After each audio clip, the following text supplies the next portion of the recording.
wanted to pop in and attempt to take another video, a clearer, more detailed one. I've tried this several times today though, and my phone keeps clicking off after a minute or so, so hopefully this one will take.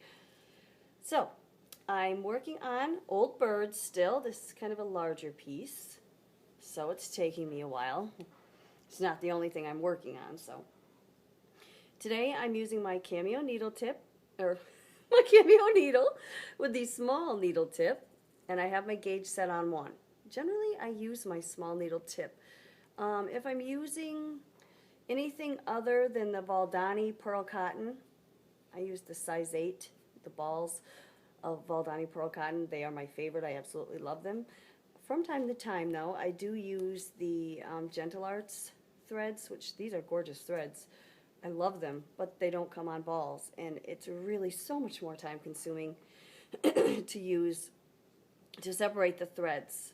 I also like the texture of the Valdani threads better. It's smoother, and it doesn't snag like some of the others do. So the Valdani is definitely my favorite and most used.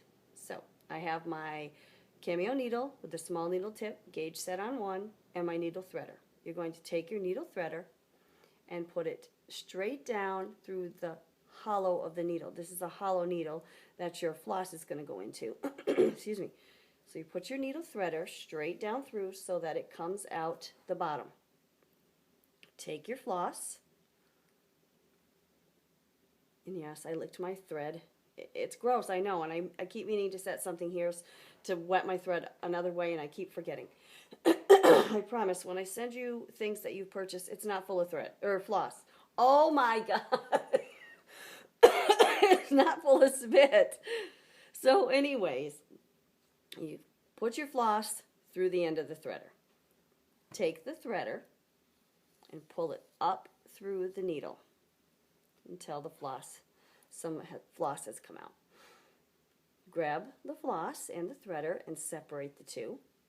Then you're going to take your threader and put it through the eye of the needle in the back of the needle. This is the back, the smooth, flat part. The front of the needle is the scooped out part. Take your threader, put it through the hole in the needle, move it up a bit so that the two pieces of wire separate a little, makes it easier for you.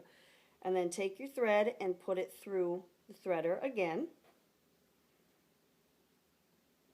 And then, now that they're connected, pull your threader back through the hole, or the eye of the needle, and it's threaded. It sounds difficult, and it's a lot of explaining. Excuse me. But when you purchase a cameo needle, it comes with very detailed, drawn instructions on how to thread your needle. The instructions that come with your cameo needle is actually how I taught myself to do punch needle. They're very clear instructions. So if you purchase a cameo needle, keep the little booklet that comes with it, because those instructions are invaluable. As is, I feel, for someone that's just learning, a ball of floss. When I first started out, I used, I can't think of the name of it. It's the floss that you can just get at Joann's Fabrics and such. I used that, and the separating is what made me give up on punching for a while, and I think I put it away for like a year, and then I picked it up again. I purchased some balls of floss and thought I'd give them a try, and things just took off from there. I loved it. It was so much simpler. If you're a beginner, I would highly suggest starting out with the Valdani. So anyways, now my needle is threaded. I'm going to make these circles here. You'll be working on the back of your design. The front, the underside of the hoop, is the front of the design. Oh, look at all those snags. So you'll be working on the back. I've seen a lot of people ask, what keeps your hoops, your loops, oh my word. I'm probably going to end up redoing this. I've had a lot of people ask what keeps the loops from pulling out. They just don't. I would imagine probably if you are a loose puncher and you leave a lot of space between your loops, I think they probably could pull out if you attempted to pull them out. But if you're a tight puncher and you have your you use your weaver's cloth, which has a tight weave itself, your loops will stay in. It's really no different than how the loops stay in a hooked rug. That's on a weaved cloth, and the wool strips stay in there, and these ones stay in here. I've seen some people ask in the forums about gluing the back of your piece. And if you put a piece, like if you mount it on a piece of wood or what have you, you do have to use a little bit of glue on that.